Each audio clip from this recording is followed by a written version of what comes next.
tous, merci d'être venus. Donc je vais commencer peut-être par me présenter.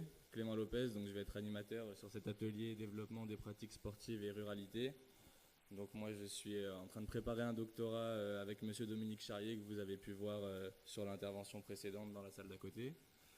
Et donc j'ai le plaisir de recevoir 4 intervenants assez diversifiés pour parler de cette thématique. Donc tout d'abord monsieur Marc Sanchez, président de l'Andes, maire d'une commune dans le département de l'Ariège, donc un département au cœur de ces enjeux. Je reçois aussi monsieur Stéphane Arias, donc, qui nous fait le plaisir de venir remplacer monsieur André Assian, qui a eu quelques petits soucis liés à la météo sur Paris. Et donc on a su gérer l'urgence de manière assez pertinente, donc merci à lui d'être venu. Monsieur Bertrand Casal également, donc chargé de mission au CGET, au Commissariat Général à l'égalité des territoires, qui va venir nous parler plus spécifiquement d'un programme dans le Massif central. Et puis monsieur Jackie Wouk, vice-président du GDOS du Tarn. Donc comme vous pouvez le voir, 4 intervenants assez diversifiés et qui vont pouvoir venir discuter de l'ensemble des enjeux liés à cette thématique. Donc somme toute vraiment d'actualité liée au développement des pratiques et en milieu rural. Donc on va peut-être commencer par monsieur Marc Sanchez qui va nous expliquer un petit peu, mettre en perspective cette thématique avec les préoccupations de l'Andes et donc des élus au sport au niveau national. Bien, bonjour à tout le monde.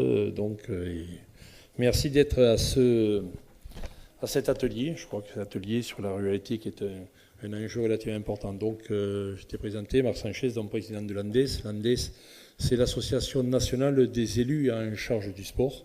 Donc, dans toutes les collectivités, il y a un adjoint au sport. Et ces personnes-là, il y a 20 ans, ont décidé de créer cette association. Ils sont partis à 9. Aujourd'hui, nous sommes plus de 5000 villes en réseau, ce qui représente quand même une force et une expérience relativement importante à communiquer et à faire passer à l'ensemble donc de nos adhérents, bien évidemment, et puis surtout dans le monde du sport. Donc aujourd'hui, nous ne voulons pas dire que nous sommes un élément incontournable du développement sportif, mais nous sommes un enjeu pour faire passer les messages d'expérience sur tout ce qui se pratique, bien sûr, dans la ruralité, puisque c'est une des commissions importantes que nous avons, mais également sur tous les autres thèmes, que ce soit le sport professionnel, que ce soit le sport au féminin, qui est une autre commission. Nous n'oublions pas nos amis également d'outre-mer, puisque nous avons une commission outre-mer, et prochainement d'ailleurs nous partirons en mission sur le Mayotte et sur la Réunion, après avoir fait la Guyane, Martinique et la Guadeloupe.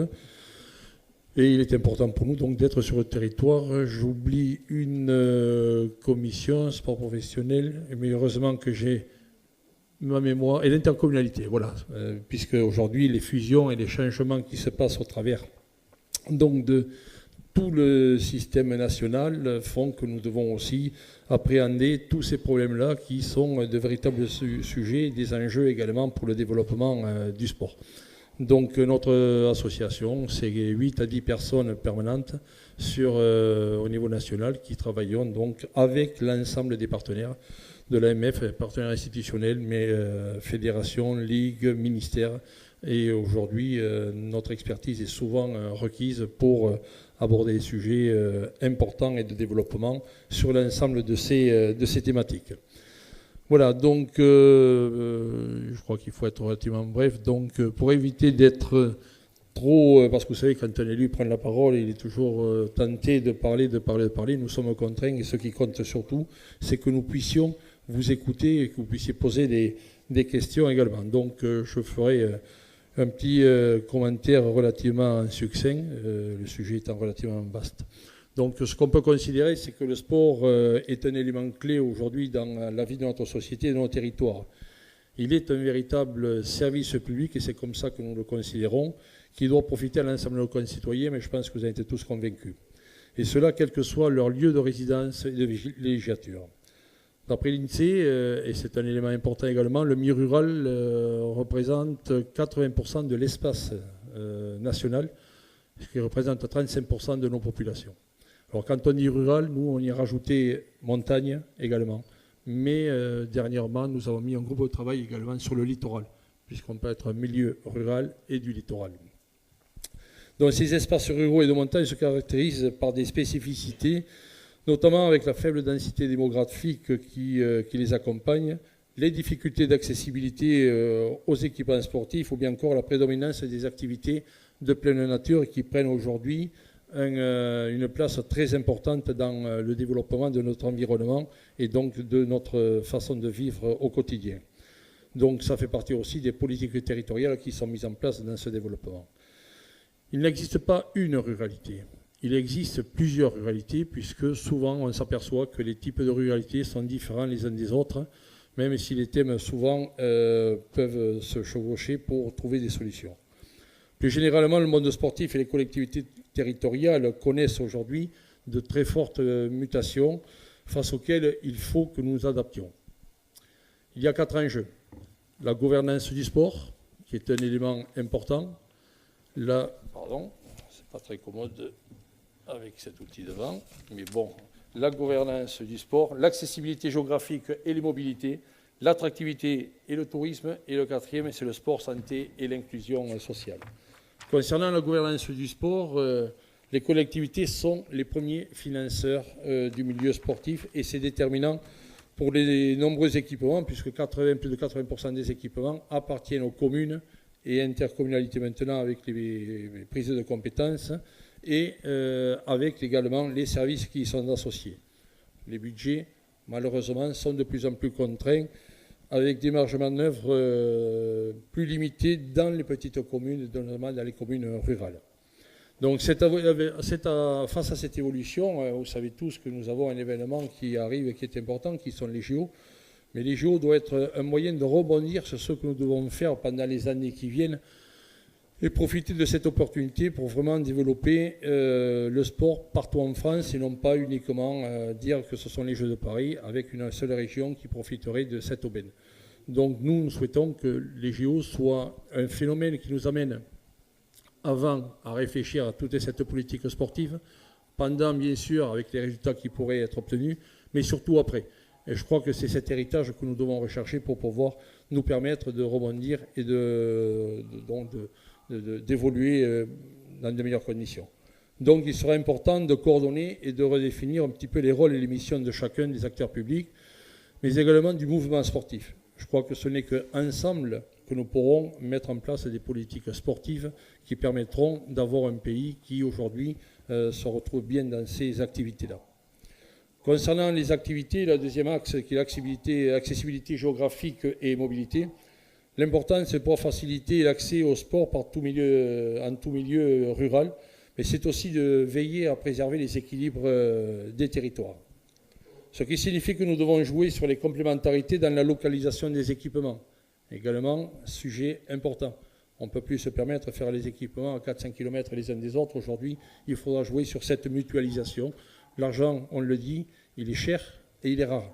Donc, c'est cette intelligence collective que nous devrons mettre en place. Et pour cela, il faudra aussi faciliter, donc, dans cet espace peu dense, les déplacements de nos associations et de nos concitoyens. Ces territoires ruraux ne bénéficient donc que peu de transports en commun et la majeure partie des déplacements se fait en voiture. Le rapport temps-distance est un élément qui n'est pas le même qu'en milieu urbain. Puisque, vous avez compris ce que je veux dire, c'est que quand on est en zone de montagne, 10 km peuvent prendre des fois demi-heure, alors que ce n'est pas du tout la même chose dans le milieu urbain avec tous les systèmes de déplacement qu'ils ont. Donc il faut penser à de nouveaux systèmes adaptés à ces territoires. Et donc c'est cette intelligence qu'on appelle à être mise en place. Des initiatives émergent, le covoiturage, la mise à disposition de minibus et d'autres sujets sur lesquels on pourra tout à l'heure discuter. Enfin, lorsque l'on parle d'accessibilité, il faut aussi savoir aujourd'hui le travail, j'allais dire l'effort. Ce n'est pas un effort que nous devons faire, c'est tout à fait une normalité. C'est la situation donc des personnes à mobilité réduite ou celles qui ont un handicap. Et là aussi, nous devons être vigilants et développer nos équipements, nos structures pour que chacun d'entre nous puisse utiliser les équipements qui sont les nôtres. Nous avons d'ailleurs fait une étude qui est sur les réseaux de l'ANDES actuellement avec le ministère des Sports sur ce problème du handicap. Ensuite, il y a l'attractivité et le tourisme. Donc quand on parle d'attractivité et tourisme, on parle bien sûr de développement.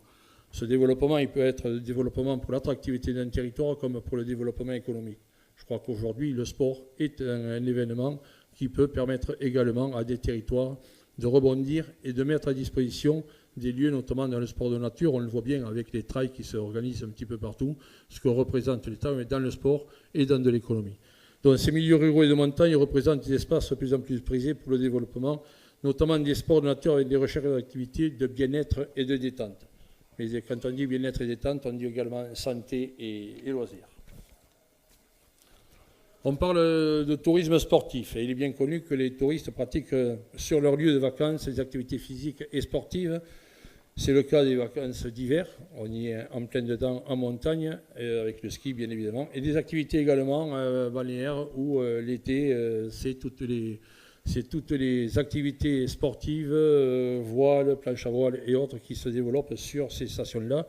Et c'est pour ça que nous avons rajouté une commission, un groupe de travail sur le littoral, puisque aujourd'hui nous travaillons essentiellement sur les problématiques des requins par rapport à nos amis de la Réunion, et c'est pour ça qu'on ira là-bas, pour essayer de trouver des solutions à tous ces pratiquants qui aujourd'hui ont des difficultés sur certains territoires à pratiquer leur sport.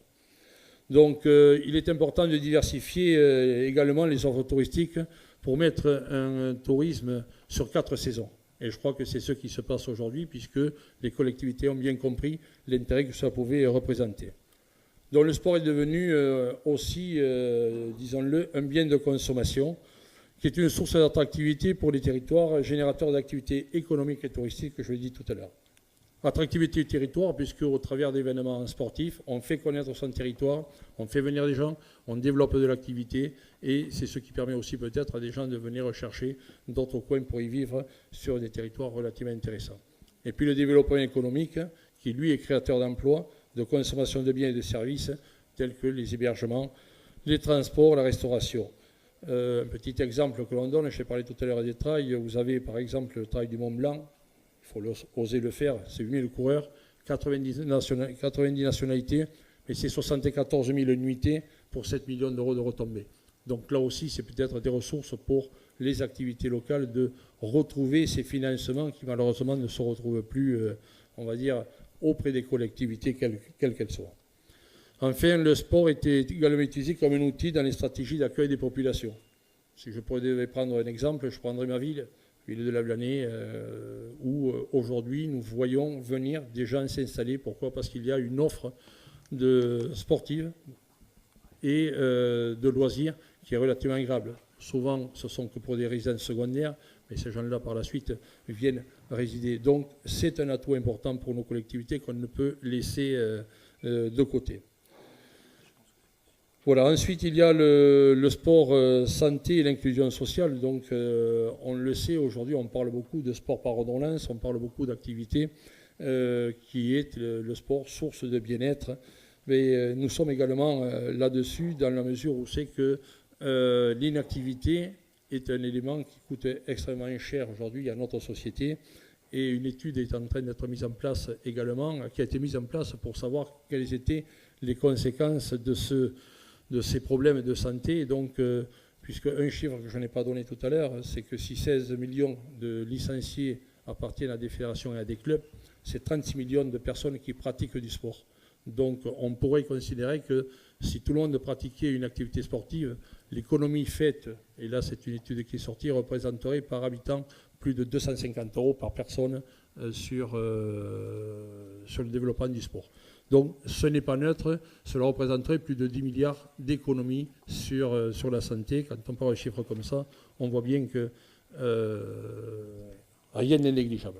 Nous avons d'ailleurs été auditionnés pour cela à l'Assemblée, au Sénat dernièrement, pour aborder ces sujets également qui sont importants, comme l'ont été également d'autres partenaires de ce milieu-là. Puis nous travaillons également, bien sûr, avec des fédérations comme la Fédération française de cardiologie, qui également développe et met en place des activités. Nous avons rencontré dernièrement Bernard Laporte qui nous disait que au travers des activités sportives qui sont faites dans le cadre des JO. J'ai dit Bernard Laporte. Excusez-moi, je viens du milieu du rugby, donc non, c'est Bernard Laporte. Excusez-moi, c'est avec lui que nous étions dernièrement. sur ce que pouvaient apporter les JO. Donc même si pour le moment on ne peut pas décliner les actions qui seront mises en place d'ici le mois de mai, ça fait partie des actions sur lesquelles le sport santé devrait être également mis en avant vis-à-vis de tout ce qui va se passer pour arriver à 2024. Donc, et puis le sport, c'est aussi le vecteur certainement qui favorise le plus le lien social. Lorsque l'on dit ça, je ne m'arrête pas au lien social. Je dis que le sport est une véritable chance pour le développement au niveau de l'éducation, au niveau de la lutte contre la délinquance. Donc tous ces sujets-là sont des éléments qui sont importants, alors qu'on soit là en milieu rural ou bien sûr dans les cités, mais c'est une activité qu'il faut absolument développer. Nous souhaitons, et nous le redisons, que le sport devienne une véritable cause nationale et pas cette variable d'ajustement. Et sur ces thèmes qu'aujourd'hui, nous portons avec tous nos partenaires, je vois que mes amis sont là et nous participons à différentes réunions sur le Massif central où nous avons partagé au travers des territoires ruraux tout ce travail. Et je les remercie également de nous y inviter systématiquement. Donc nous voyons bien l'importance que peut représenter le sport au niveau national. J'ai dit dernièrement, Madame la Ministre, que nous sommes d'abord très satisfaits que le ministère des Sports soit devenu un ministère à part entière. Avant, nous avions un secrétaire d'État avec un ministère des Sports, et je remercie, et j'ai vu qu'il était là tout à l'heure, Thierry Braillard, qui, à mon sens, est quelqu'un qui a fait évoluer le milieu sportif, et il nous a permis aussi de pouvoir exprimer toutes nos particularités pour faire évoluer je vois qu'il est là aujourd'hui, donc il est toujours concerné et intéressé par le sport. En tout cas, en ce qui nous concerne, nous voulons vraiment apporter au travers, je l'ai redit, de toutes ces complicités qu'il y a, puisque souvent on était sur des axes parallèles, je dirais. C'est-à-dire que le sport c'est une chose, l'éducation nationale c'est un ministère à part entière, la santé. Aujourd'hui, le sport doit être la transversale à tous ces secteurs d'activité pour qu'enfin, et ceux qui sont élus me comprendront, lorsqu'on a des problèmes avec nos agréments vis-à-vis de l'éducation nationale, des gens qui ont des diplômes importants ne peuvent pas être agréés dans des établissements scolaires. Ça, c'est des choses que j'ai du mal à comprendre. Mais voilà, il faut passer par, on va dire, ces ministères-là. Le travail, soi-disant, est en marche aujourd'hui. Enfin, en marche, pardon. Non, c'est pas, je n'ai pas fait de... Oui, mais c'est difficile. Bon, ils ont trouvé le bon truc pour qu'on puisse parler souvent d'eux. Le travail est en cours. Voilà, pour que justement ces complémentarités entre les uns et les autres puissent se mettre en place. Et nous avons dernièrement suscité l'intérêt pour que ce soit toutes les institutionnels, que ce soit le mouvement et autres, puissions nous mettre tous autour d'une table. Le sport n'appartient à personne individuellement, il appartient à un collectif. Et c'est ce qui aujourd'hui doit mener, notamment sur les chantiers, que ce soit en ruralité ou en urbain, doit nous mener pour que demain, nous puissions faire en sorte que ce dynamisme au travers du sport puisse être une garantie d'une image que veut porter la France. On a des objectifs, ces objectifs doivent être atteints. Pour cela, il faut des moyens, même si aujourd'hui, on a du mal à faire admettre qu'ils ont diminué, et on le voit bien, ils baissent sur un ministère qui est déjà très bas, ils baissent aussi dans les collectivités, quelles qu'elles soient. Donc je crois qu'il faut, je le redis, faire du sport une véritable cause nationale, et je crois que dans tous les domaines, nous aurons à combattre. Je terminerai en disant simplement, je discutais tout à l'heure avec certaines personnes où on voit qu'il y a des endroits où on refuse même des licences à des jeunes. Inadmissible. On a les JO, il est inadmissible de penser aujourd'hui que des gamins ne puissent pas prendre une licence parce qu'ils n'ont pas d'éducateur, parce qu'ils n'ont pas ci, parce qu'ils n'ont pas ça, parce qu'ils n'ont pas d'équipement. Je crois que le premier travail des Jeux Olympiques, c'est de donner à tous les moyens de pouvoir demain faire du sport. Moi, j'ai une petite qui dimanche, j'espère qu'on y croit, j'espère qu'elle sera dimanche championne olympique en ski de boss. Elle a démarré dans une petite station, je fais un peu de pub, mais tant pis. Une petite station qui s'appelle les Monts-d'Olme, juste à côté de chez moi. Cette gamine n'aurait jamais pu atteindre ce niveau, elle a 18 ans, et elle va dimanche défendre les couleurs de la France au JO là-bas. Mais s'il n'y avait pas eu des petits équipements comme ceux que nous avons proposés sur nos territoires vraiment très ruraux et de montagne, regardez la chance et l'image que cela peut donner pour toute une génération qui aujourd'hui peut se dire pourquoi pas moi demain. Et je crois que c'est le thème qu'il faut défendre en ruralité parce que nous avons tous ce devoir de réussir, pas le devoir d'essayer. On a le devoir de réussir et c'est en tout cas ce que l'ANDES propose. Et je le redis, nous ne le ferons pas seuls, nous le ferons avec les institutionnels, avec les présidents de fédération. Je vois mon ami Bernard qui est là, secrétaire général de la Fédération française de natation, vaste sujet, la natation, et sur lesquels nous devons continuer à travailler, mais ça nous le faisons bien et nous le faisons ensemble. Voilà ce que je pourrais dire, puis c'est surtout après les questions. C'est toujours impressionnant de parler devant beaucoup de monde, on a très peu de temps, il faut dire le maximum, surtout pas de bêtises, puisque je suis jugé par mes techniciens qui sont là, parce que sinon je saute au niveau du prochain.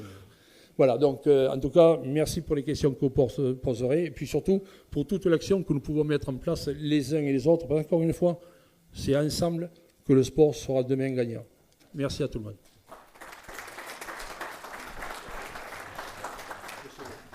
Merci Marc. Donc, comme on peut le voir, une thématique pratique sportive et ruralité qui est au cœur des considérations des élus au sport et de l'ANDES, avec des notions qui sont importantes comme l'attractivité, l'accessibilité.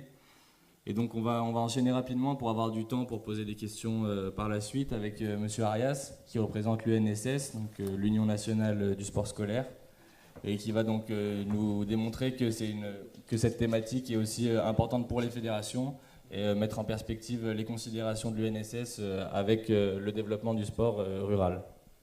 Merci Clément. Bonjour toutes et tous. Déjà, c'est vous dire et souligner que c'est un honneur pour moi d'intervenir devant cette audience de haut niveau, pour reprendre un terme sportif, pour mettre en relation l'UNSS, l'Union nationale du sport scolaire, et la problématique du sport dans les territoires ruraux. Donc l'UNSS, on a tous un vécu, un passé, une connaissance de ce sport scolaire.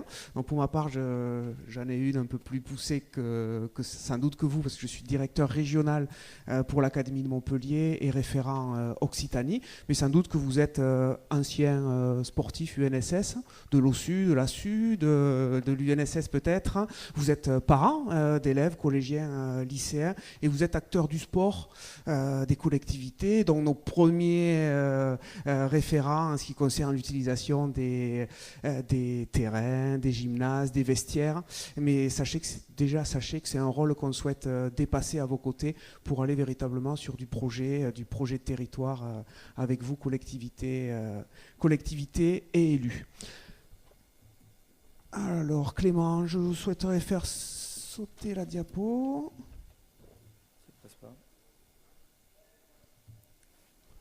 Parfait. L'UNSS, donc c'est quelques chiffres pour cette fédération sportive de l'éducation nationale, 1 million de licenciés et parmi eux 200 000 jeunes qui sont jeunes officiels investis dans différents rôles.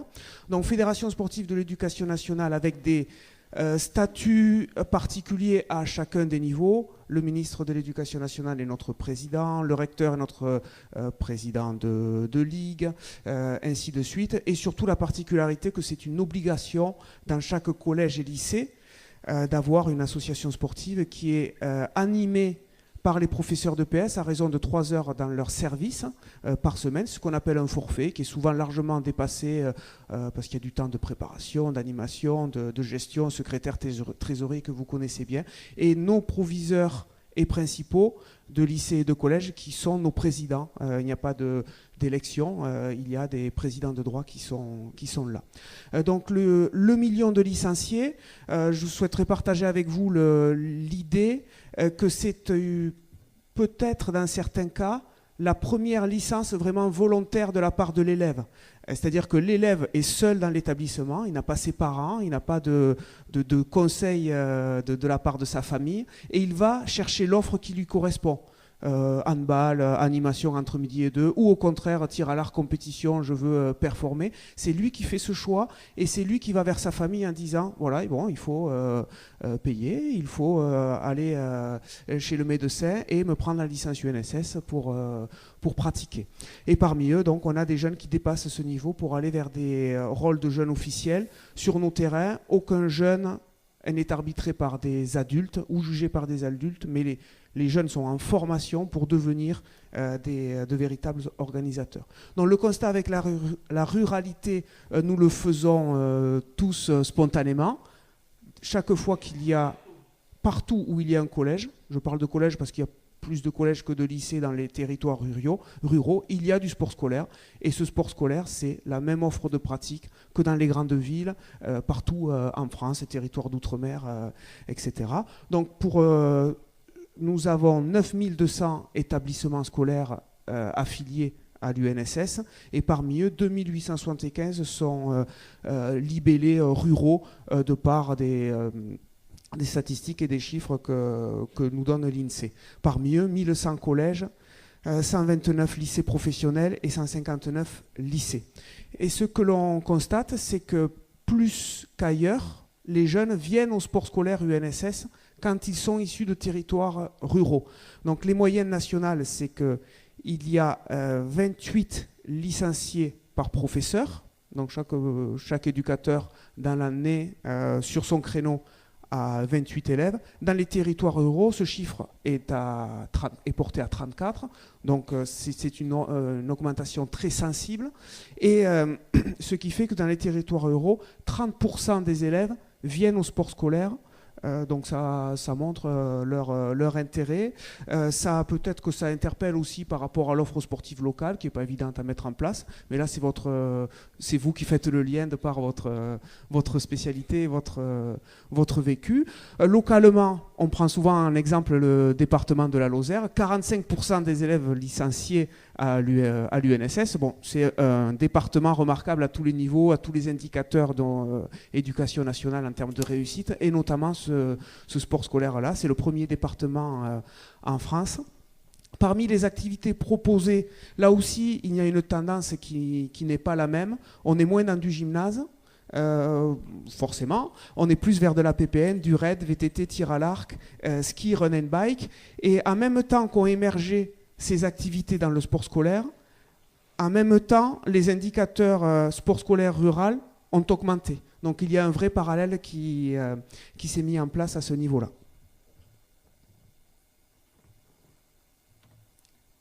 Voilà, Clément, tu n'as pas eu besoin de te lever pour la deuxième diapositive. C'est parfait. Donc une association sportive, pour vous la décrire un peu plus en avant. L'élève s'inscrit. Il s'inscrit pour un sport en particulier, il peut aller sans limite, si ce n'est matériel humain, mais les professeurs de PS font en sorte qu'il n'y en ait pas. C'est un faible coût, c'est 20 € en moyenne nationale la licence UNSS. Ça va de la gratuité, parce qu'avec certaines collectivités, il y a des coupons sport, chèques sport, actions 6e dans l'Hérault, qui sont remarquables et qui nous permettent d'avoir une vraie accessibilité à coût gratuit, même si on défend que quelquefois le coût gratuit peut avoir des effets contraires à se rechercher par rapport à la fidélisation. Mais en tout cas, on est ensemble localement pour avoir des outils qui permettent de garder cette accessibilité, quel que soit le territoire. Il y a des créneaux qui permettent de correspondre avec la pause méridienne, les internats selon la configuration, de façon à ce que tous puissent être concernés par ce sport scolaire. Et là, on fera le parallèle avec le territoire. Une AS dynamique, le chef d'établissement le comprend bien, le comprend vite. C'est du climat scolaire qui est plus positif, et c'est de la réussite des élèves. À l'éducation nationale, on emploie le terme de parcours, parcours éducatif, parcours santé, parcours d'orientation, et à chacune de ces étapes, le sport scolaire est associé. Si on est sur la ruralité, le sport scolaire n'envisage pas de faire autrement que d'aider plus les associations sportives qui sont en territoire rural.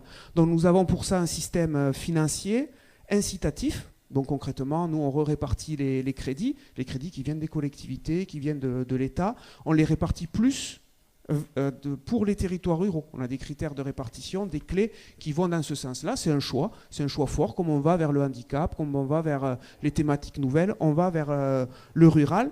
Mais en interne, c'est-à-dire les organisations de proximité, il y a des outils qu'on appelle mutualisation, et qui vont faciliter le déplacement de ces établissements ruraux. Donc, le sport scolaire, c'est pratiqué avec les profs, comme je vous l'ai expliqué, mais c'est la rencontre. Donc on donne de l'ambition aux jeunes, on ouvre vers la grande ville d'à côté, pour parler comme ils parlent. Donc on va les faire se déplacer pour aller à la rencontre d'eux. C'est un élément incontournable. Et c'est aussi un lien avec l'orientation. Au moment de faire le choix de mon lycée, de mon université, j'aurais un peu dédramatisé de faire 2 heures de bus chaque semaine ou voire chaque jour. Et donc j'aurais cette ambition-là d'aller plus loin. Donc il y a ce qu'on appelle la mutualisation. Les établissements proches des installations sportives payent autant que les établissements éloignés. C'est partagé entre les professeurs, entre les directeurs UNSS de service, de façon à avoir cette volonté-là d'ouvrir et que l'argent ne soit pas un frein, ou en tous les cas le moins possible.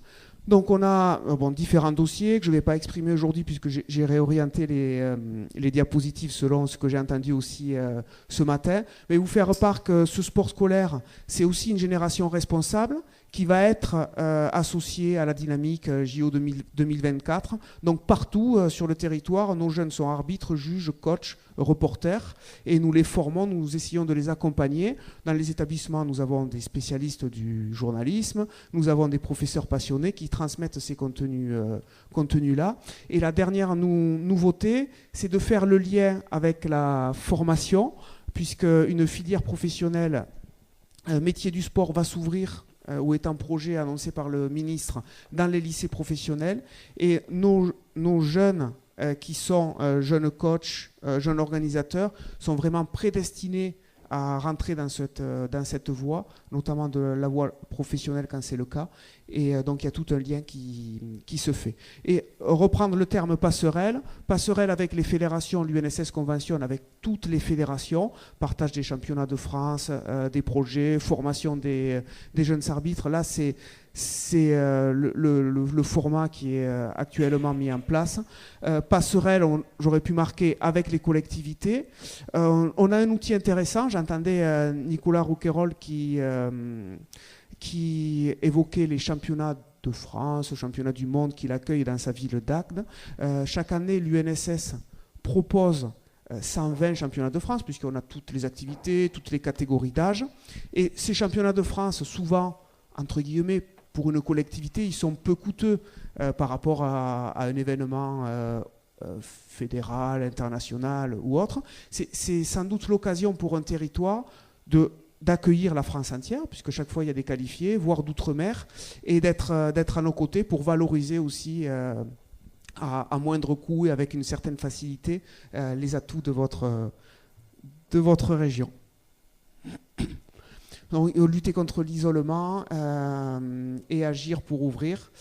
Donc c'est le souhait que tout le monde identifie l'établissement scolaire comme un acteur. Vous connaissez souvent les principaux de collège parce que ce sont des personnalités présentes à vos côtés. Vous les avez. Les associations sportives existent et à l'image des clubs, sont un club sportif de votre territoire. Merci. Merci Stéphane. On va directement enchaîner avec M. Casal et donc rentrer plus spécifiquement dans des problématiques liées à des territoires spécifiques. Donc pour cette intervention, on va parler notamment du programme de revitalisation du Massif central. Donc Bertrand, c'est à vous.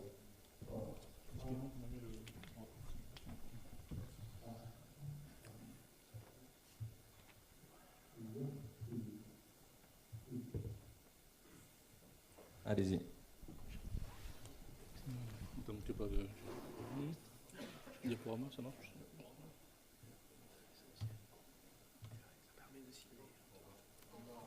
Bon. C'est quoi celui-là? Voilà. Et tu appuies où là? Voilà, donc bonjour à toutes et à tous. On va parler un peu du Massif central pour vous présenter une démarche. Oui, ça marche. Une démarche qu'on a mis en place, qui au départ est partie sur une démarche touristique. Alors juste quelques mots. C'est un programme qu'on met dans le cadre des programmes Massif central. Je pense que tout le monde connaît la DATAR. Alors on a changé de nom, on ne s'appelle plus DATAR, on s'appelle Commissariat général à l'égalité des territoires. Et on a toujours des programmes spécifiques sur les zones de montagne. avec des équipes. Il y a un commissariat des Pyrénées, un commissariat Massif Central auquel j'appartiens, un commissariat des Vosges, du Jura et des Alpes. Et on mène des programmes de montagne en partenariat avec un programme européen qui est géré par une structure qui est le GIP Massif Central, qui est une création des régions. Mais ces programmes, c'est aussi des participations financières des régions et des départements. Voilà. Je ne vais pas vous embêter avec des choses trop techniques, mais ça se passe effectivement dans le cadre de ces programmes Massif Central où il y a effectivement des budgets spécifiques pour les zones de montagne et dans lequel effectivement il y a une démarche sur le tourisme. Et les pôles de nature sur lesquels on travaille, c'est parti au départ d'une approche touristique. Et on avait réuni l'ensemble des partenaires touristiques du Massif Central, que ce soit des prestataires, que ce soit des acteurs locaux, des élus, pour essayer de réfléchir à nos axes de développement. Et effectivement, on a fait le constat qu'il y avait quand même un engouement très fort maintenant pour des touristes, pour ce qui était activité, sport de nature. C'était aussi un outil de sens pour découvrir les territoires du Massif Central. Effectivement, dans les profils qu'on a pu identifier, il y a des gens qui font du sport, peut-être pour du sport, mais le sport, c'est aussi un élément pour découvrir nos territoires, et c'est un point tout à fait important. Valoriser nos potentialités, puisque le Massif Central est un territoire quand même très préservé, et donc il y a beaucoup de choses à faire valoir à ce niveau-là. Qualifier et organiser l'offre de nature existante, puisque partout dans le Massif Central, alors le Massif Central, quand je parle de Massif Central, ça va de Carcassonne à Autun, et puis de Lyon, grosso modo, à Bellac, dans la Haute-Vienne. Donc c'est 21 départements, donc c'est un territoire très très large. Et effectivement, dans ce territoire très très large, on avait déjà des offres de nature, de sport de nature, mais qu'il fallait aussi organiser, mettre un peu en ordre de marche et de dynamique pour qu'on puisse les valoriser véritablement comme des axes et des leviers de développement. Démarquer le Massif Central, puisqu'aujourd'hui on est quand même dans des stratégies territoriales où les territoires sont en concurrence, donc se mettre un marqueur un petit peu fort sur tout ce qui est sport et activités de nature, et puis aussi des marqueurs forts pour notamment les clientèles étrangères, puisqu'on a un petit souci dans le Massif Central, on a un très faible taux de fréquentation des clientèles étrangères, c'est à peu près 25% au niveau national, au niveau Massif Central on est plutôt à 15%. Voilà, donc on a aussi besoin d'avoir une politique un peu d'image et de se démarquer. Et c'était effectivement un créneau intéressant de se démarquer sur tout ce qui était sport et activité de nature. Donc l'enjeu, le concept ou la démarche qu'on a imaginé avec les collègues des régions, des départements, je salue les collègues du pôle de ressources des sports de nature, aussi qui nous aident aussi dans cette démarche. Le pôle de ressources nationales des sports nature, excusez-moi Quentin, qui nous aide aussi dans cette démarche. Ce qu'on a imaginé, donc c'est une démarche territoriale. L'enjeu, c'est de travailler sur un système économique qui puisse intégrer une certaine pérennité, qu'on ne puisse pas être sur un coût de développement, un one-shot, comme disent nos jeunes aujourd'hui, qu'on ait quand même une démarche de développement pérenne. Et donc, de fait, il faut qu'on ait un chiffre d'affaires qui embrasse un peu large. Donc avec différents profils, puisqu'aujourd'hui on a des couples jeunes, on a des couples jeunes avec enfants, on a des familles, on a des tribus, on a des seniors, on a des enfants, on a des gens en situation de handicap. Et on essaye véritablement sur ce volet handicap et ce volet enfant, c'est deux cibles tout à fait privilégiées pour nous, parce que notamment les enfants, c'est aussi des prescripteurs, ils seront un jour papa et maman, et effectivement, s'ils ont cette habitude du sport en milieu rural, cette habitude des sports de nature, ils pourront aussi continuer et faire passer des messages. Donc différents profils, différents niveaux de pratique, parce que bien sûr, il y a des débutants, il y a des un peu moins de débutants, il y a des gens qui sont très sportifs, et puis, bien sûr, Marc Sanchez le disait, on est... Là encore, embrasser large, c'est donc des profils, des niveaux de pratique, et puis c'est aussi des saisons, et notamment cheminer vers 3 ou 4 saisons. Des services associés, puisque effectivement on a une clientèle qui est très urbaine, la majorité de nos concitoyens vivent en ville, donc on a une clientèle qui est très urbaine, qui n'est pas forcément très habituée au sport de nature, et souvent il faut être accompagné, il faut louer aussi des équipements, il faut laver aussi des vélos, donc ça fait partie intégrante de l'offre, et on voulait une offre qui soit véritablement précise et qualifiée. Notoriété, spécialisation, ces sports de nature et les pôles nature, c'est aussi un outil et une belle opportunité pour valoriser les spécificités. Dans le Massif Central, on a vraiment des territoires qui ont une notoriété montagne très forte. Je parle de Sancy, je parle des Monts du Cantal, le Forez par exemple. On a aussi des territoires qui sont des activités d'eau vive, avec les grands fleuves qu'on peut avoir. L'escalade, ici dans l'Hérault par exemple, sur les montagnes du Caroux. Donc l'enjeu aussi, c'est de valoriser des aspérités positives de chaque territoire par le biais des pôles nature. Un territoire organisé, ça c'est très important. Pouvoir mettre sur ces territoires tout le monde autour de la table, bien sûr les fédérations, mais les élus, les acteurs, les prestataires, les accompagnateurs, et qui est vraiment une démarche organisée et appropriée par différents partenaires. Parce que si on a un modèle économique, si on veut que l'activité soit pérenne, mais il faut aussi qu'elle soit organisée puis portée dans le temps.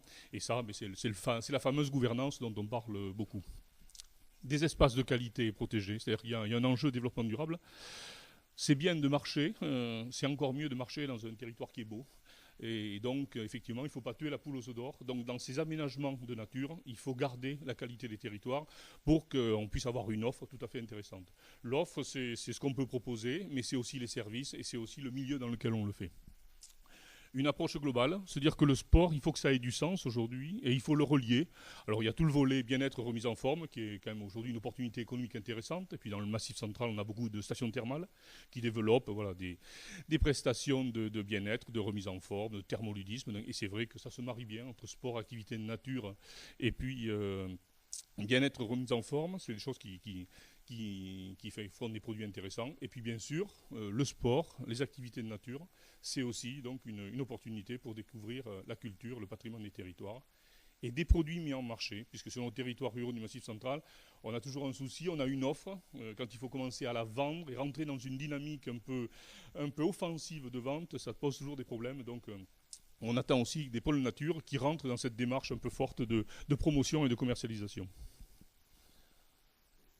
Alors là, je ne vais pas vous embêter longtemps. C'était le cadre d'intervention, c'est-à-dire que ces démarches territoriales, qui sont des stratégies donc ciblées envers les sports et les activités de nature, ce qu'on souhaite, c'est qu'il y ait un chef de file, qu'il y ait une collectivité qui porte vraiment le projet, qui se responsabilise et qui s'engage dans le temps. Et elle a un rôle, effectivement, de porter le projet et puis de porter la gouvernance et le partenariat qui porte l'ensemble de la démarche. On a souhaité mettre beaucoup de moyens pour ces pôles nature, pour qu'on puisse travailler véritablement sur de l'animation, sur de la gouvernance, sur une offre de qualité, sur des aménagements de qualité. Voilà, donc là, c'est, comme je vous disais tout à l'heure, les programmes Massif central, c'est un partenariat financier entre les régions, 4 régions aujourd'hui, 21 départements, du FEDER et puis le CGET qui lui a du FNADT. Et on essaye effectivement d'avoir une enveloppe conséquente pour essayer de développer ces concepts et ces démarches de pôle nature. Donc une stratégie référente et un plan d'action. L'enjeu, c'est qu'il y ait vraiment un partenariat qui soit arrêté et qui soit d'accord pour conduire une stratégie dans le temps avec un plan d'action effectivement qui est pluriannuel. Des engagements de gouvernance, des engagements d'évaluation, des engagements de partenariat à l'échelle du Massif central.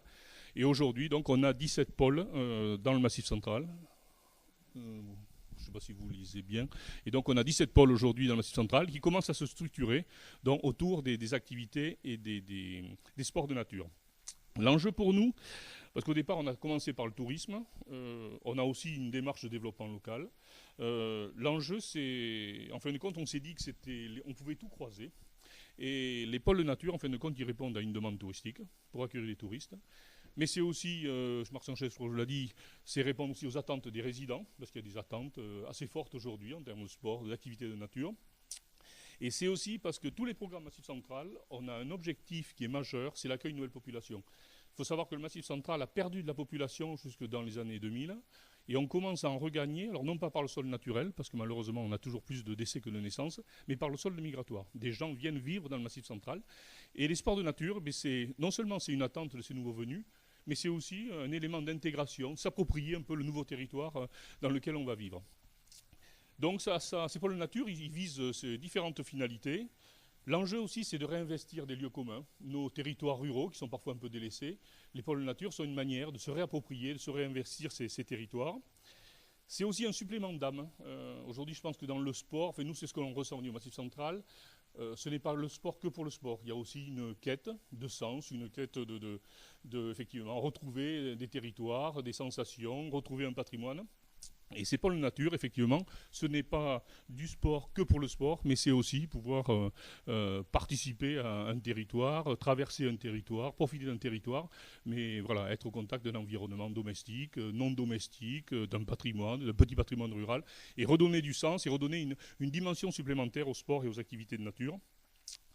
C'est une approche transversale, pour nous c'est très important. Alors c'est des discussions qu'on a avec nos collègues du CROSS de l'Aveyron.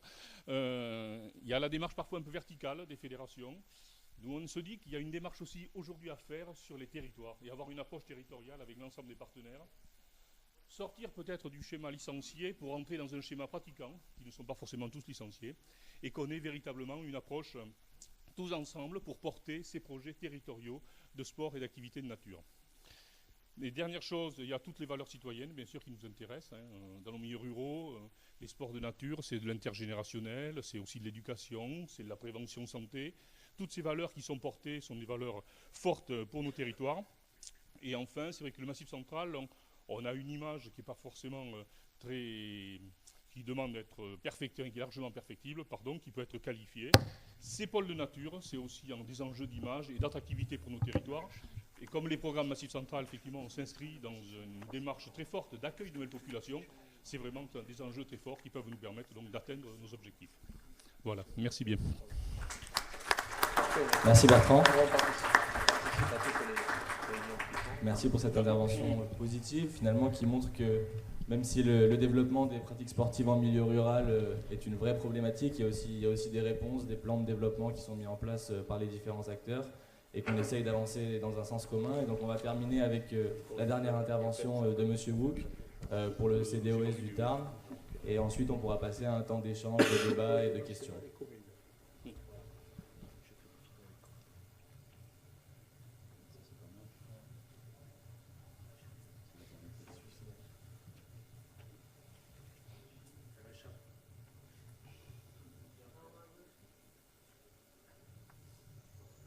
On va y arriver. Faut fermer les autres.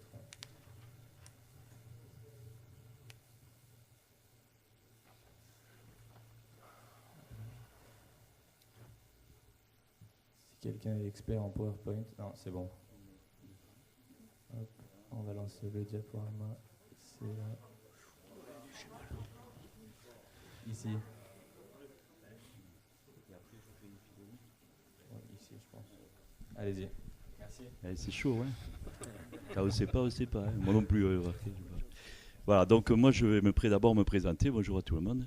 Je m'appelle Jacques Ivoque, je suis issu du mouvement sportif puisque préalablement j'étais professeur de sport dans une direction départementale de la jeunesse et des sports, quelque chose maintenant qui existe un petit peu moins. Et voilà, j'ai été récupéré par le CDOS du Tarn. Donc aujourd'hui je vais vous présenter un projet, hein, je serai moins long que mes prédécesseurs.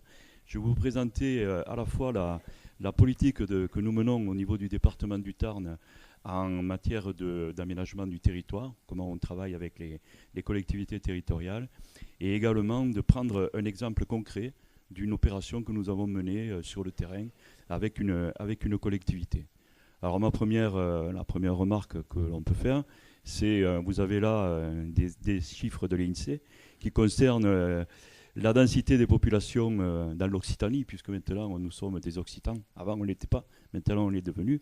Donc l'Occitanie, vous avez bien vu, c'est le littoral et l'attraction du littoral, avec un certain nombre de villes qui sont relativement peuplées, comme Montpellier, Sète, etc. Voilà, donc le département, vous l'avez en haut à votre gauche. C'est un département rural. Cette diapositive est faite entre autres pour démontrer l'aspect rural de ce département, avec une forte attractivité maintenant de la banlieue touristique, toulousaine, hein, puisqu'on aperçoit le Ouse de Toulouse dans le coin là-bas, donc qui est en train de nous phagocyter l'ouest du département avec une extension démographique importante. Sinon, c'est des petites villes. Hein. Albi, c'est 60 000 habitants. Castres, 45 000 ou 50 000. Après, Mazamet, Castres, Gaillac, etc. sont des petites villes. Donc, on est dans un espace rural qui est comprise, vous avez les chiffres en bas, pour 380 000 habitants environ. On a 320 communes de moins de 2000 habitants. Et énormément de petites communes rurales, dont la plus petite, je pense, est de 40 habitants. Vous voyez, donc la réforme territoriale, elle n'est pas encore lancée chez nous. Mais bon, voilà, donc l'espace, c'est de la ruralité, énormément de terres agricoles. Aujourd'hui, on s'en est aperçu, hein, puisqu'avec mon jeune collègue, nous sommes partis à 6 h du matin pour arriver à 11 h à Montpellier. Ça a été un peu chaud. On a vu les tracteurs à Castelnaudary, etc. Bon, voilà. Donc un territoire rural et aussi un territoire montagnard. Hein, aujourd'hui, les gens ont vu qu'il y avait quelques flocons qui tombaient par-ci par-là. Et on a sur l'est du département, le petit nez là, du département, c'est la région de la Cône qui est en zone montagne et qui est également, et ici on est en Occitanie, qui est également la partie qui occupe le parc régional du Haut-Languedoc que nous partagions préalablement avec l'Hérault et maintenant qu'on partage complètement avec l'Occitanie. Voilà. Donc, on part ici. Tac. Bouge pas, vas-y. C'est celui-là, monsieur. Voilà, donc vous présentez ce que nous sommes, nous, un comité départemental olympique et sportif d'un département rural, avec une élection récente, hein, comme vous l'avez vu pour certains, et un plan de marche que nous avons relativement élaboré en fonction des élus qui se sont portés volontaires, avec sur votre gauche tout ce qui est du domaine régalien, enfin, disons, des fonctions essentielles d'un comité olympique. C'est une association 1901 maintenant qui est à la base du sport olympique français. On représente donc le CNOSF bien sûr, et on est sur nos missions effectivement sur le développement du sport. Donc nos thématiques issues du plan de développement que nous avons mis en place très récemment ça sont les suivantes. Donc l'accompagnement des associations, ça c'est très concret puisque nous avons une maison des associations, enfin du GDOS, qui est moderne, qui est toute neuve et auquel les gens viennent avoir leur bureau, etc. et le téléphone et puis les services que nous proposons. Voilà. Une thématique importante mais qui est récurrente par rapport aux autres, au comité olympique, qui est le sport pour tous, avec les seniors et ce que dit M. Sanchez tout à l'heure, là, voilà, et la communication. Voilà. Et donc moi, je suis élu responsable des sports et territoires. Alors, dans le sport et les territoires, vous avez vu, on a un cheminement qui va vers la gauche. On a créé en 2005, donc j'étais encore en fonction au ministère, on a créé une commission des sports de nature, puisque le département du Tarn, on peut considérer que c'est du tourisme vert. On n'a pas de grandes stations de ski, on n'a pas du littoral avec des activités nautiques, mais on a de la randonnée, on a beaucoup de randonnées équestres, pédestres, des parcours de VTT, de cyclotourisme, etc. Donc on a également un espace aérien important avec des sites de départ, de parapente, de vol à voile. Et on a sur la partie nord-est du département, et même également sur le sud, on a beaucoup d'escalade, de spéléo. Donc on a des activités de pleine nature, puisque j'ai quand même remarqué que les interventions précédentes étaient bien ciblées sur les activités de pleine nature. Donc on a eu un problème. Vous savez que les sports nature, s'il y a des gens du pôle le savent, c'est qu'en 2000, il y a eu une concertation sur la loi sur le sport, où les territoires pratiqués par les sportifs de nature n'étaient pas encore pris en considération. Donc cette loi a débouché sur la loi sur le sport, notamment avec la création des CDESI. Voilà. Donc nous, dans un premier temps, sur les sports nature, ce que nous avons voulu faire, c'est se connaître, se faire connaître qui on était. Comment on a créé ça? On a créé des fêtes des sports dans lesquelles les comités départementaux sont venus montrer leur matériel. On a fait ça sur différents sites de pratique, notamment sur des bases de plein air, à la fois pour valoriser les sites, mais également pour que les gens puissent se connaître. Ce qui a été la préfiguration, cette création des sports nature, ce qui a été la préfiguration de l'ACDESI. Alors l'ACDESI, elle fonctionne à différents niveaux dans l'Hexagone. Ce que le département a voulu dans le département du Tarn, donc dans le Tarn, ce qu'ils ont voulu, c'est mettre dans le package de l'ACDESI à la fois des caractéristiques environnementales, puisqu'ils ont un service de l'environnement, mettre des caractéristiques sportives, puisqu'on était les pratiquants de ces sites, et également des pratiques, des pratiques touristiques. Donc les élus responsables de la GDESI du département du Tarn sont à la fois sur des chapelles touristiques, environnementales et sportives, ce qui crée une logique de concertation. Voilà. Donc elle existe depuis, on est aujourd'hui le 7 février, elle existe depuis le 8 février 2008, donc 10 ans. Ça a été une des premières en France à fonctionner de cette façon. Et nous avons pu, de cette façon, pérenniser un certain nombre de sites dans l'inscription ce qu'on appelle les BDESI, c'est-à-dire les plans départementaux d'espace des sites et des itinéraires.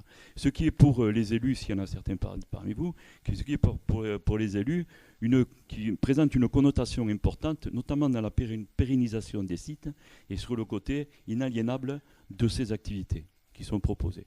Donc nous, on a une GDESI qui fonctionne relativement bien, avec un triptyque qui a été mis en place par un directeur départemental jeunesse et sport il y a très longtemps, un triptyque qui fonctionne à la fois avec les gens du ministère des Sports, c'est-à-dire la DDCSPP maintenant, le département et le GDOS, avec qui nous fonctionnons de concert. Voilà. Alors au-delà de ces deux têtes de ces deux pôles de tête, effectivement, nos relations avec les comités, avec les collectivités sont inéluctables. Alors au fin fond, là-bas à gauche, mon collègue du Massif Central, on se connaît puisque Sportbag est une association qui vient de Clermont-Ferrand, qui fonctionne avec des assises rurales qu'on a fait à Mende, qu'on a fait à La Guiole, et également la commune la plus sportive en milieu rural. Et on peut très très bien imaginer la motivation que représente pour un maire de 150 ou 200 habitants l'identité d'être connoté ville sportive. Donc c'est très important en milieu rural. Donc nous avons travaillé là-dessus, à la fois avec Sportmag, mais nous avons créé aussi notre propre challenge ville sportive dans le département, très récemment, avec l'association des maires du Tarn et également, bien sûr, les comités départementaux et les clubs présents dans les communes.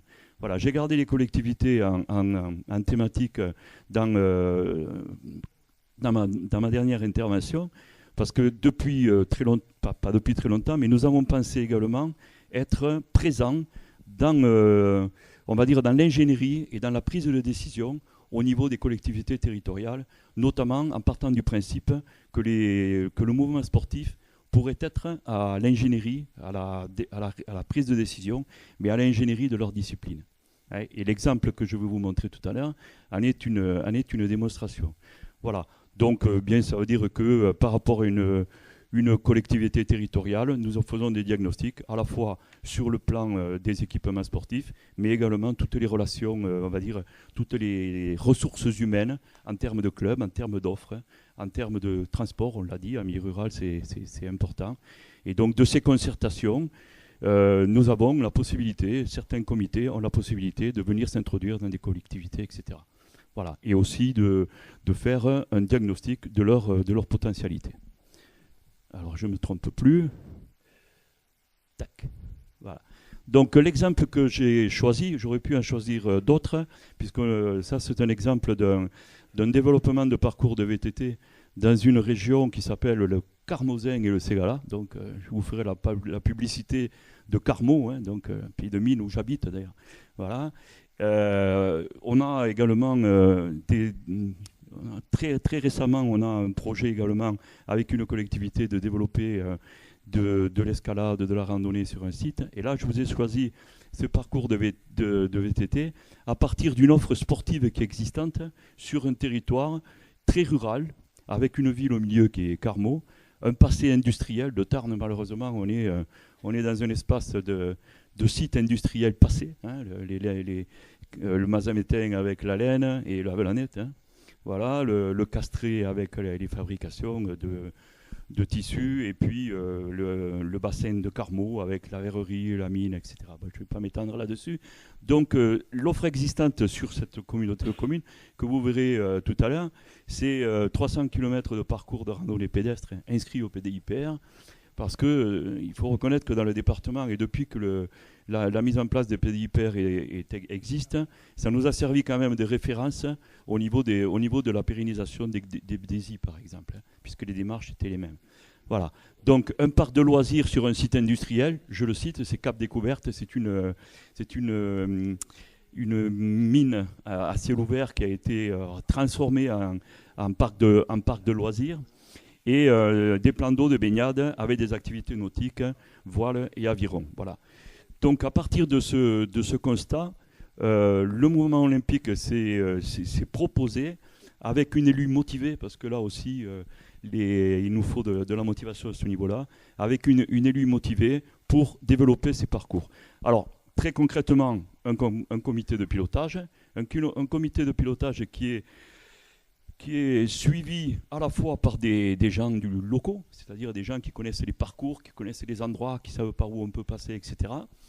Bien sûr, le comité olympique, les clubs de cyclotourisme ou de cyclisme, mais plutôt cyclotourisme de ce coin, pour les locaux. Et voilà. Donc on verra après comment le maillage s'est fait au niveau du département. Mais pour faire le parallèle avec le PDIPR, et ce que nous travaillons avec le service d'environnement du département, c'est de définir des critères de faisabilité de ces parcours.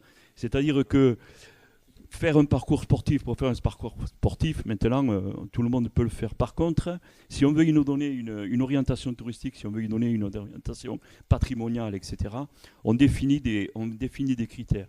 Donc on a, vous le verrez tout à l'heure sur la carte, on a des caractéristiques environnementales, sur des espaces naturels sensibles, sur des endroits où la Ligue la LPO fait un travail important, notamment avec l'escalade, puisqu'on travaille ensemble, l'escalade et la LPO, vous voyez. Un patrimoine bâti avec des ponts, des viaducs, des moulins, des lavoirs, enfin tout ce qui est de la caractéristique touristique rurale, puisqu'on a des jolis pigeonniers dans le département du Tarn. Venez, vous verrez. Donc il y a un patrimoine, je vous l'ai dit, industriel important, avec des verreries, des mines et des cités ouvrières qui sont intéressantes d'un point de vue culturel, puisque c'est une culture passée. Carmaux, c'est 150 ans de mine. Voilà. Et également, quelque chose qui est sensible à ces critères, c'est l'accessibilité tout public, à la fois des familles, mais aussi des sportifs. Donc ça va de 5 à 36 km. Et également un problème qui situe la région avec un maillage important de parcours que nous partageons avec nos collègues de l'Aveyron sur Najac et des parcours qui nous envoient sur le Lot-Tréquois de l'autre côté. Vous voyez donc une recherche de territoire importante. C'est toujours celui-là. Tac. Voilà, donc ça c'est le premier jet. Vous voyez, alors vous avez en haut la vallée du Vior, de l'autre côté la vallée du Tarn et de l'autre côté Toulouse. Donc là on était à 700 km de parcours. Et selon les critères qui ont été établis, il a fallu quand même qu'avec la collectivité en question, on étudie le problème de la faisabilité sur le foncier. Donc un des premiers arguments on va dire d'éviction des parcours, ça a été la possibilité de l'inscrire soit sur des terrains communaux, soit sur des terrains qui étaient où on pouvait passer des conventions avec les propriétaires. Bon, de ce premier jet, on est parti selon les critères. Alors là, bon, c'est un peu flou, mais vous avez la partie nord-est, qui est la partie environnementale. Là, on est sur une vallée très sauvage, qui est la vallée du Vior. Moi qui suis originaire de l'Orbe, vous voyez, c'est pareil quand on est dans les Hauts-Cantons, ou quand on va sur Saint-Guillain-le-Désert, chez vous. Ce sont des endroits très sauvages qui attirent beaucoup de touristes. On a beaucoup de tourisme vert. On a une partie plus avec ce qui nous relie avec l'Aveyron, c'est-à-dire les deux viaducs, cher ami. Voilà. Et puis, sur le sud-est, on a la vigne et la truffe. Ah, la truffe, il n'y a pas que dans l'Albenque qui se vend de la truffe. Et puis, le patrimoine industriel, il est en bas au sud. Voilà, donc on a retenu que 100 km. Voilà, avec justement le service informatique géographique. Alors ça, c'est quelque chose qui est intéressant quand on travaille avec des communautés de communes, c'est que ces services Nous ne les avons pas. Hein, le service foncier, le service comment ça s'appelle, de la lecture des cartes, des chemins à qui ils appartiennent, etc. Ça fait énormément avancer les choses parce que c'est quand même, dans le conventionnement, c'est quand même la base. Voilà, donc la recherche s'est orientée à la fois vers du patrimoine, mais aussi sur de la faisabilité administrative foncière. C'est pas celle-là, c'est celle-là. Voilà, donc le projet, comment il a été réalisé? Eh bien, tout simplement, nous avons, il y a d'abord eu un vote en conseil communautaire avec la communauté de communes du Ségala, Carmozin-Ségala, commandé par un bureau d'études, hein, donc un sur le premier montage financier et un sur la faisabilité technique, sur le terrain. Il faut savoir que les parcours qu'on a vus précédemment, ils ont été inscrits à la GDESI, donc au BDESI. Donc ils sont inscrits dans notre patrimoine activité de pleine nature du département du Tarn. Hein, ça a été une logique. On travaille avec le département, c'est la raison pour laquelle on les a inscrits.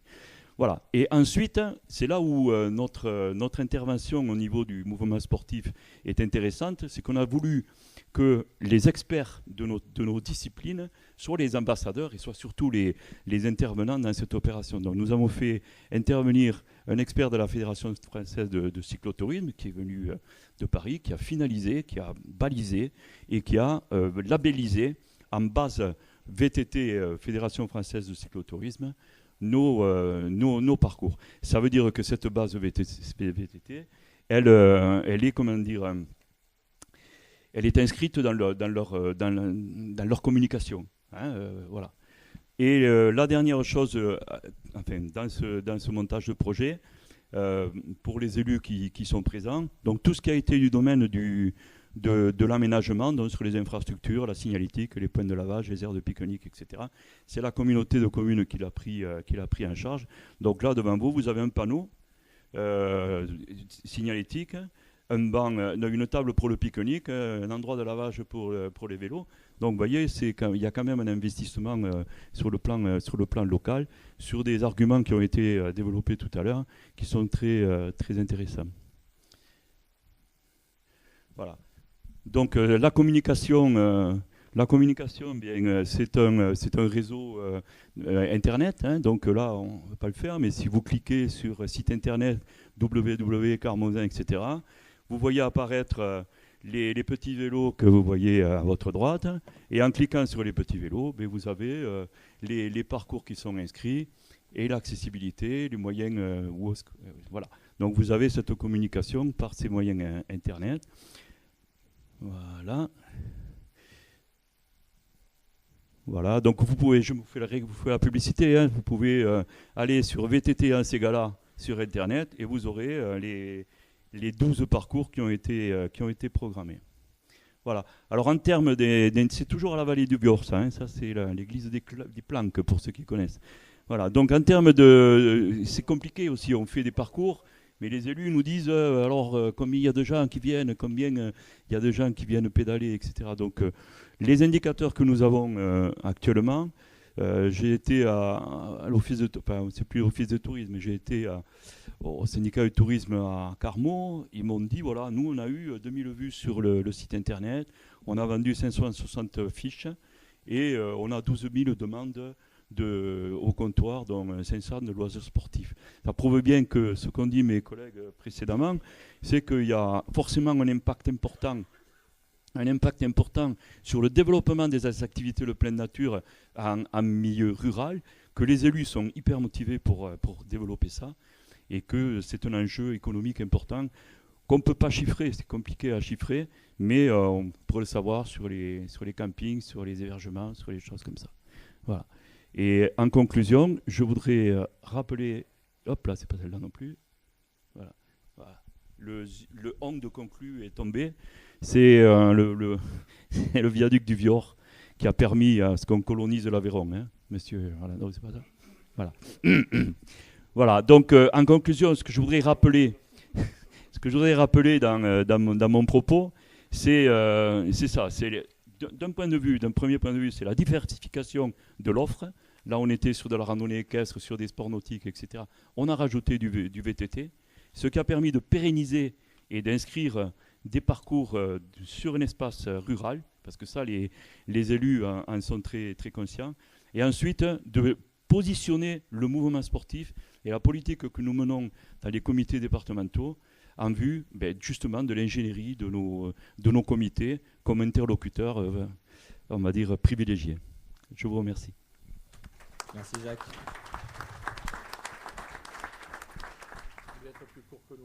Donc voilà, on a pu voir que 4 intervenants venant de 4 structures différentes qui nous ont proposé des interventions largement complémentaires et qui nous ont démontré la diversité des enjeux que pose cette question du développement des pratiques sportives en milieu rural. Donc maintenant, ce que je vous propose, c'est de prendre les 20 dernières minutes qui nous restent pour passer à une sorte de débat, donc un échange avec des questions-réponses. Donc je vous propose de poser vos questions. Est-ce qu'il y a des questions dans le public pour l'un des intervenants ?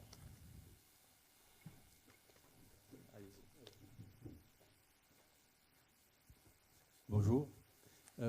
C'est presque plus une prise de conscience qu'une question. Jacob Legros, président du comité régional d'équitation Occitanie. Dans tous les débats que je vois ici, on parle de sport, donc la mission de service public. Et ici, au niveau de la ruralité, l'équitation, on connaît bien, 100 000 tonnes de foin par an. Vous voyez au niveau économique comment on y participe aussi. Mais ma prise de conscience, c'est plus dans l'accompagnement des structures. J'entends toujours parler des associations. Voilà. Aujourd'hui, le mouvement sportif, c'est aussi des établissements privés. Et j'aimerais savoir si on ne peut pas dépoussiérer un peu le monde du sport et prendre en considération qu'il y a aussi des établissements privés qui sont, en niveau rural aussi, qui développent donc un sport très demandé. C'est le premier sport en termes de licence féminine. Donc voilà, ma question. Établissement privé, établissement associatif. Voilà, donc une question qui concerne les éventuels partenariats privés qui pourraient effectivement être complémentaires aux orientations du CNDS qui sont pourtant portées vers les zones à revitalisation rurale. Jacques, vous voulez répondre peut-être ? Oui, ça marche là ? Oui. Moi j'ai une réponse. On a, dans le département du Tarn, on a le tour du Tarn à pied, puis on a le tour du Tarn à cheval.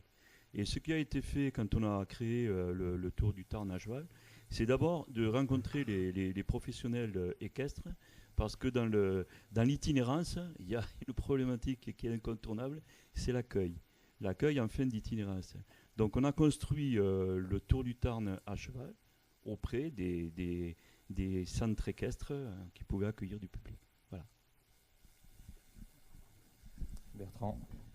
Oui, juste pour les pôles nature. Enfin, nous, il n'y a pas de je vois pas le monsieur. Oui. Nous, il n'y a pas de souci pour aider les structures privées. Alors après, il y a des règles de financement public, c'est-à-dire qu'il y a toujours les soucis de distorsion de concurrence, ce qui fait que le taux n'est pas forcément le même taux qu'une association, mais il n'y a pas de difficulté pour aider les partenaires privés.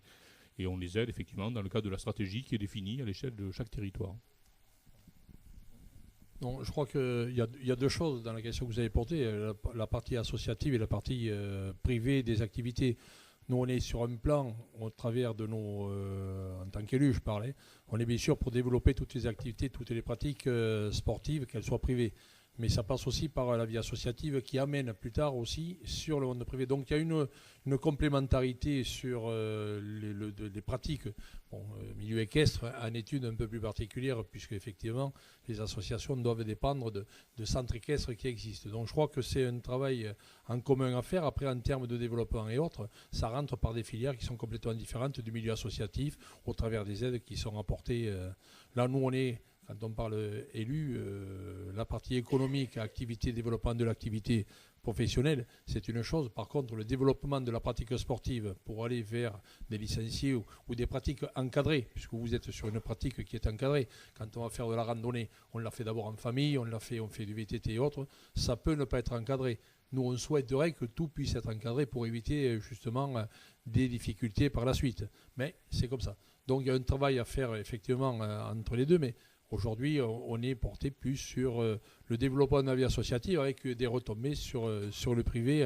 Enfin, ça, c'est la vision de l'élu que je suis, puisque moi, j'ai 3 centres équestres chez moi. Mais on développe d'abord la partie associative qui permet de développer aussi et d'aider la partie privée des centres équestres. Alors, je ne sais pas si on a répondu à vos questions, mais bon. Oui, mais non, mais voilà. Voilà. Monsieur a une question. Oui, bonjour Jean-François, moi je suis vice-président chargé des sports en Moselle. Moi j'interviendrai plus sur le milieu institutionnel, sur le côté institutionnel. Alors on a dans le milieu rural, la grosse difficulté c'est bien sûr l'édification d'équipements, des piscines, des terrains de foot ou autres, des gymnases, ça fait cruellement défaut, quoi qu'on en dise. Quand j'écoutais hier les différentes interventions, tout revient toujours ou à la métropole ou à la ville. Quand je dis métropole, pas seulement ici, au niveau national. Métropole, ville, mais bien souvent, on emmène les ruraux vers des structures qui sont plutôt urbaines et plutôt citadines. On n'aura jamais à la campagne, il ne faut pas rêver, la politique de la ville transposée à la campagne. Je crois que là, il ne faut pas rêver.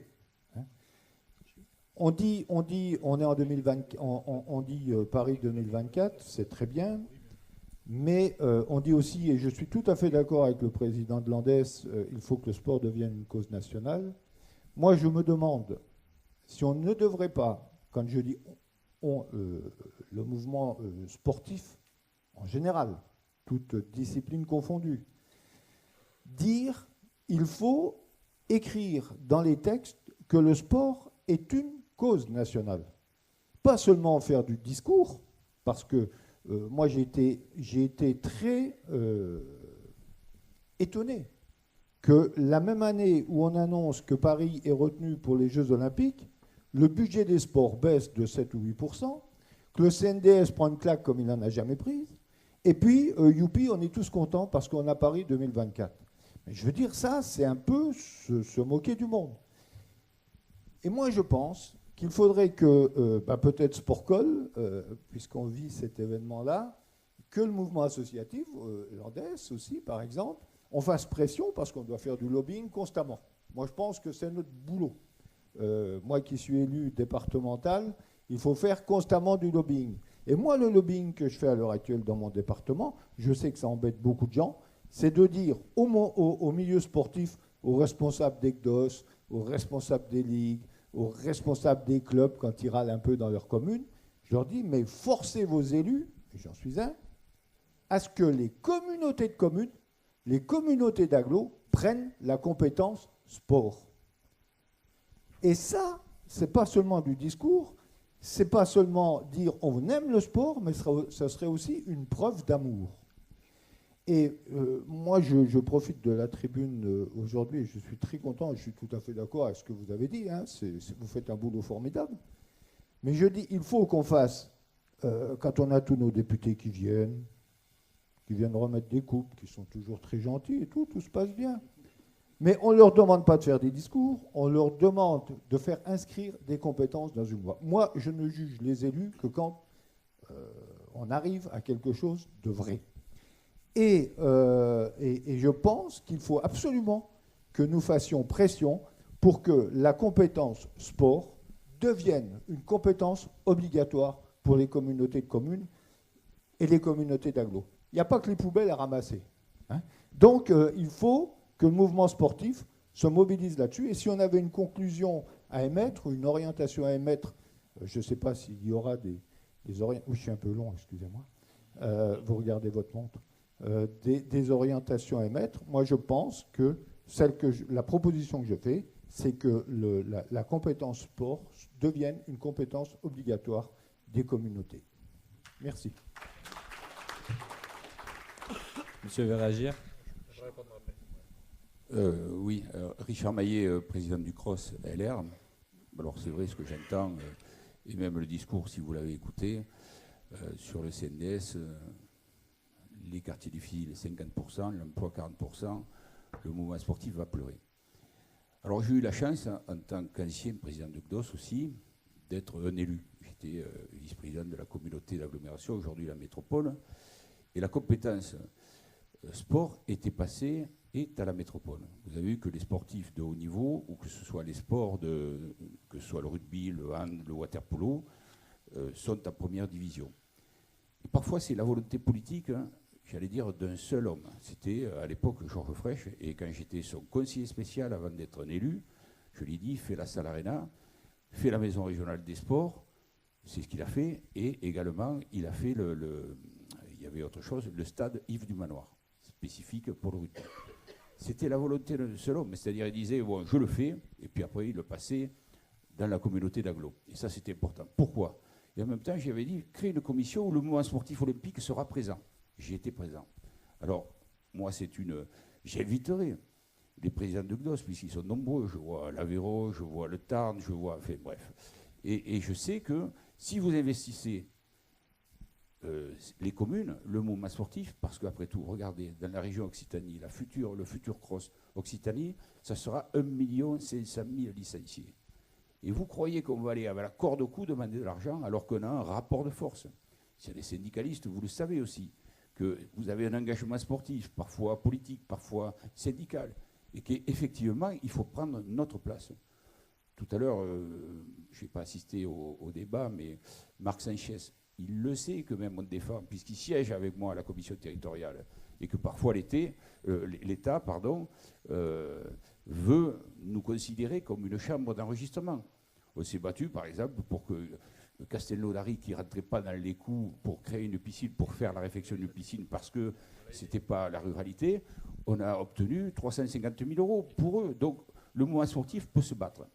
Et aujourd'hui, le mouvement sportif qui est présent dans ces commissions territoriales, aux côtés de l'ANDES, aux côtés des responsables des collectivités, comprennent effectivement nos préoccupations et bien sûr sont à l'écoute.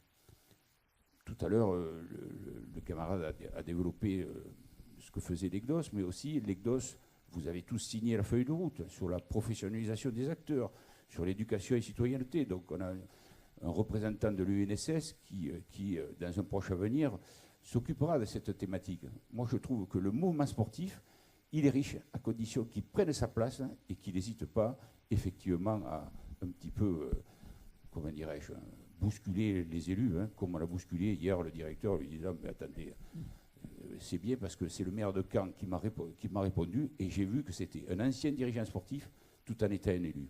L'idéal, ça serait de cumuler les deux. Merci. Oui, je vais juste répondre donc à la question tout à l'heure sur les intercos et les communes.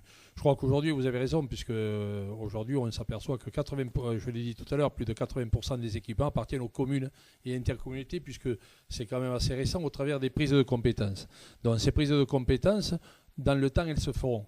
Mais nous vivons, et moi je dis aujourd'hui, et nous disons, nous les élus, il faudrait qu'il y ait une petite pause législative qui arrête dans un même temps de nous contraindre à des tas. On est sur la fusion des communautés des communes, on est sur la fusion des communes, on est sur la fusion des régions, on est sur la fusion des ligues, des fédérations, etc. par région.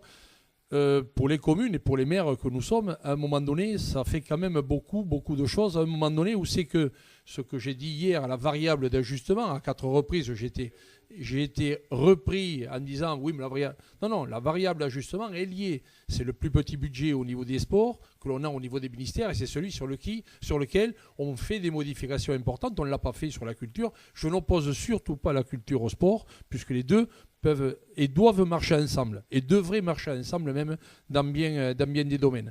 Donc c'est ce qui se passera d'ailleurs par rapport au JO, puisque Bernard l'a passé, nous l'avait laissé entendre qu'ils allaient mettre en place des actions. Donc les prises de compétences, elles y viendront. Mais la prise de compétences, c'est quoi ? Est-ce qu'on prend les grands équipements ? Est-ce qu'on prend tous les équipements ? Est-ce qu'on prend la vie associative ? Est-ce qu'on prend... Il y a un véritable sujet qui est simple dans l'esprit, et c'est peut-être, vous avez raison, c'est les intercommunalités qui demain auront, mais on veut aller à pas forcer sur des choses qui font qu'on va faire des âneries. On l'a vu en d'autres domaines, vouloir aller trop vite. Et moi, ce que nous reprochons, c'est cette brutalité des choses. Cette année, on nous dit, on baisse le CNDS, etc., etc. Au même moment, et moi je le dis, comment peut-on être fier d'avoir les Jeux Olympiques quand on est en train d'enlever 50% au milieu du sport? Alors c'est vrai que quand on regarde le CNDS, c'est 25 millions d'aides pour 12 milliards d'euros d'investissement des communes. C'est peanuts. Mais sachez quand même que l'aide apportée par le CNDS, même si c'est de 300 à 400 000, c'est le déclenchement de la région, du département, d'autres secteurs d'activité pour dire, mais nous aussi, puisque l'État participe, on participe. Donc il n'y a pas de petits, je ne veux pas dire de petits profits, mais il n'y a pas de petites sommes qui ne soient importantes dans le cadre d'un développement de projet. On est aussi sur, alors là je sais que ça fera débat, mais nous sommes contre, et nous l'avons dit, le mouvement sportif je crois aussi, contre le relèvement des seuils. Alors c'est vrai que certains vont dire, ouais mais on fait du saupoudrage, vous savez les associations peuvent bénéficier de 1 500 € jusqu'à aujourd'hui, et puis on veut remonter le seuil à 3 000. Mais attendez, la réalité du terrain, elle est où? Elle est sur ce que nous voyons. Nous sommes des femmes et des hommes de terrain, où c'est que nous sommes avec nos associations, et un projet d'une association qui demande 1 500 € pour pouvoir faire sa manifestation, parce que les budgets des associations, il y en a à 8-10 000 €. Mais 1 500 € pour une association, c'est la possibilité de faire ou de ne pas faire. Alors c'est vrai, quand vous avez un projet de 100 000 € et qu'on vous demande qu'on vous donne que 1 500 €, ça peut paraître dérisoire. Mais encore une fois, il ne faut pas appliquer ce qui se fait sur les grandes collectivités ou par rapport à des grands projets, par rapport à la ruralité et par rapport aux petites associations qui, elles, et ça c'est le lot quotidien de nous les élus, et c'est pour ça que tant qu'il existera encore des communes, nous aurons toujours des gens proches de la vie associative, proches de nos bénévoles, et qui seront sur le terrain parce qu'on va voir les matchs. Le jour où c'est qu'il y aura un responsable des sports dans une grande collectivité, vous croyez qu'il va aller faire toutes les communes? Donc il va falloir déjà s'organiser, avoir des représentants des sports partout. Imaginez que demain, il n'y ait que des communautés des communes. L'adjoint au sport, une communauté commune, moi la mienne, on va passer à 56 communes. Vous croyez qu'il va en falloir demander derrière. Donc, je crois que tout ça, ça se prépare, et c'est vrai. Après, il y a la partie des investissements. Ces investissements, moi, je suis tout à fait d'accord que ce soit le groupement. Pourquoi? Parce qu'un investissement en milieu rural, comme dans d'autres, il bénéficie à tout un tas de communes. Puisqu'une piscine, on parlait tout à l'heure des piscines, on ne peut pas faire des piscines tous les 3 ou 4 kilomètres. Donc, vous la faites par rapport à un bassin de vie. Mais moi, quand je vais faire ma piscine chez moi, Bernard le sait, je ne la fais pas pour moi, en tant que bourg-centre. Je la fais pour... Moi, chez moi, c'est 7 000 habitants. Je la fais pour les 25 000 habitants qui vivent autour. Mais ce n'est pas que la piscine qu'il me faut mettre en place.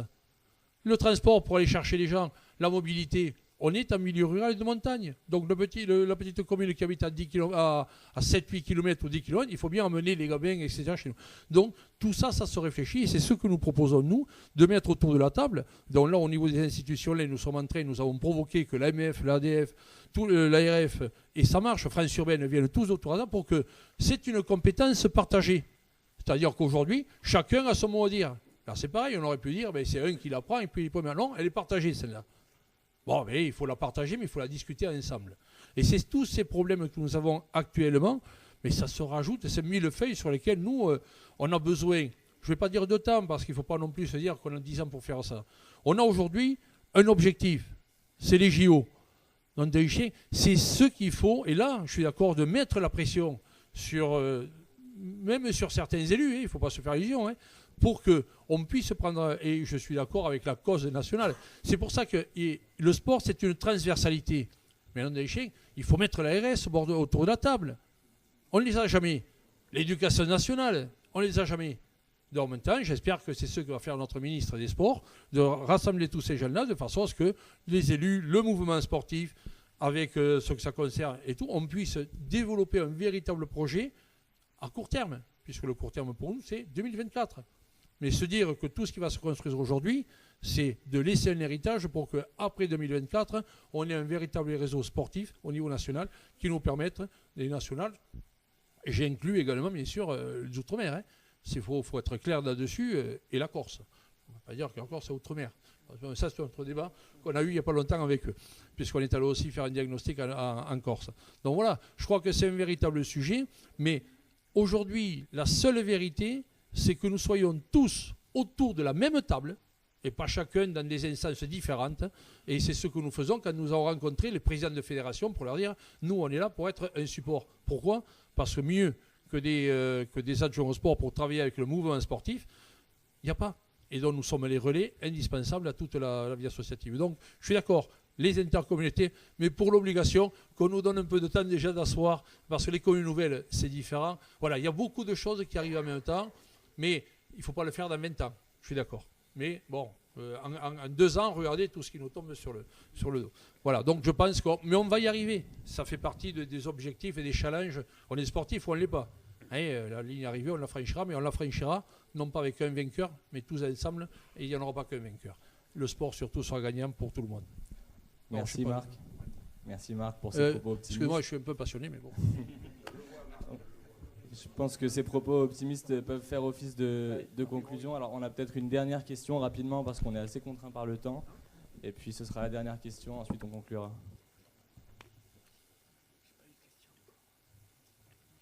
Bonjour. Claude Brana, je suis le secrétaire général de la Fédération des offices du sport. Ce que je souhaite retenir, ce que je retiendrai d'un atelier comme celui-ci, c'est l'expression d'une extraordinaire complexité. Quand je dis d'une extraordinaire complexité, c'est qu'elle nous met au défi, effectivement, de rentrer dans cette complexité. Je ne pense pas qu'il faille imaginer des réponses simples. Il y aura des réponses vraies, mais des réponses vraies à la complexité. Ce qui nous oblige évidemment, et je rejoins ce que vient de dire le président de l'ANDES, c'est que tout seul, on ne peut pas y arriver. Je ne le crois pas. Donc, effectivement, je parlerai aussi d'horizontalité. C'est-à-dire qu'il faut qu'à un moment donné, chacun se situe, non pas par rapport à ce qu'il est en termes d'entité, mais qu'il se situe par rapport à un problème à résoudre. Et c'est là qu'on peut parler effectivement d'horizontalité. Donc, en tout cas, ce qui nous concerne, et c'est pour ça, si vous voulez, que lorsque on dit, nous sommes la fédération aussi du sport pour tous, je souhaite, en ce qui me concerne, qu'on y rajoute de tous et pour tous. De tous, pourquoi ?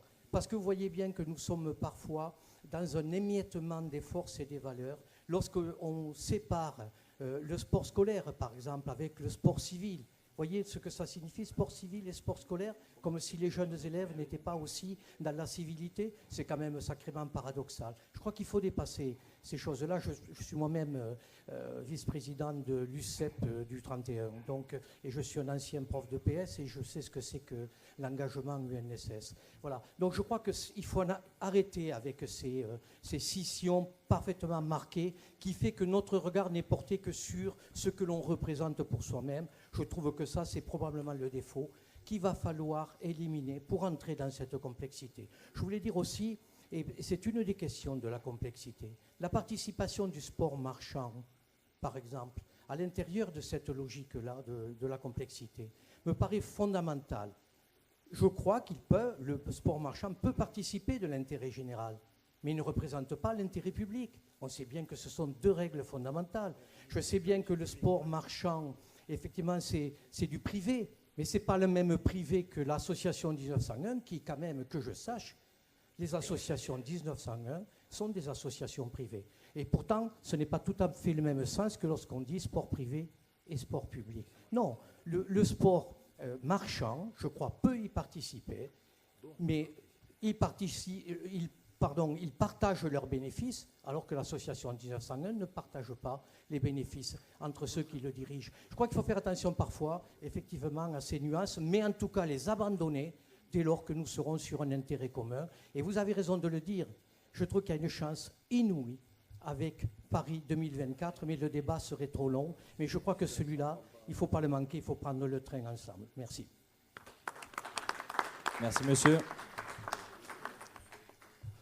Donc l'atelier est maintenant terminé. Je vous remercie à tous pour votre écoute et puis je vous souhaite une bonne journée et de bons ateliers cet après-midi. Voilà, merci. Merci.